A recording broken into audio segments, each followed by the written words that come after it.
Welcome to மேங்கிம்படன். இன்னைக்கு நாம பார்க்க போற தமிழ்நாடு ஸ்கீம் என்ன அப்படின்னா தொட்டில் குழந்தைகள் திட்டம். இந்த திட்டம் எப்போ கொண்டு வந்தாங்க அப்படின்னா 1992 கொண்டு வந்திருந்தாங்க. ஸோ எங்க தொடங்கப்பட்டது அப்படின்னா சேலம் மாவட்டத்தில் தான் தொடங்கப்பட்டது.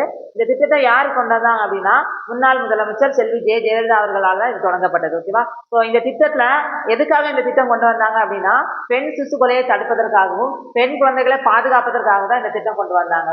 இந்த திட்டத்துல என்ன பண்ணுவாங்க அப்படின்னா ஆக்சுவலி அரசு என்ன பண்ணோம்னா ஆரம்ப சுகாதார நிலையங்கள், அரசு மருத்துவமனைகள், ஓகேவா, அதுக்கப்புறம் இந்த ஆதரவற்றோர் இல்லங்கள் எல்லாம் தொட்டில்களை அமைச்சிருப்பாங்க. ஸோ இப்போ வந்து ஒரு பெண் குழந்தை உங்களுக்கு வேண்டாம் அப்படின்னு சொல்லிட்டு நீங்க நிறைய இடத்துல இப்ப பாத்தீங்கன்னா பெண் குழந்தைகள் வேண்டாம் அப்படின்னு தெருவுலையும் குப்பை தொட்டிலெல்லாம் தூக்கி போட்டுட்டு போயிருப்பாங்க. ஓகேவா? ஸோ அந்த குழந்தைகளை நீங்க இந்த தொட்டில கொண்டு போட்டீங்கன்னா அந்த தொட்டில இருக்கிற குழந்தைகளை அரசே எடுத்து வளர்க்கும். ஓகேவா? ஸோ அதற்காக நிறைய வந்து தொட்டில் குழந்தை மையங்களை உருவாக்கியிருக்காங்க. பின்னாடி அந்த குழந்தைகளை அரசே படிக்க வச்சு அதாவது தேர்ந்தெடுக்கப்பட்ட பெற்றோர்கள், அதாவது நல்ல தகுதியுடைய பெற்றோர்களுக்கு அந்த குழந்தைகளை தத்து கொடுப்பாங்க. இந்த மாதிரி தான் இந்த திட்டம் செயல்பட்டு இருக்கு. இந்த திட்டம் வந்து ஸ்டார்ட் பண்ணது வந்து சேலம். பின்னாடி 2001 இந்த திட்டத்தை மதுரை, திண்டுக்கல், தேனி, அப்புறம் தருமபுரி போன்ற மாவட்டங்களுக்கு வந்து எக்ஸ்டெண்ட் பண்ணாங்க.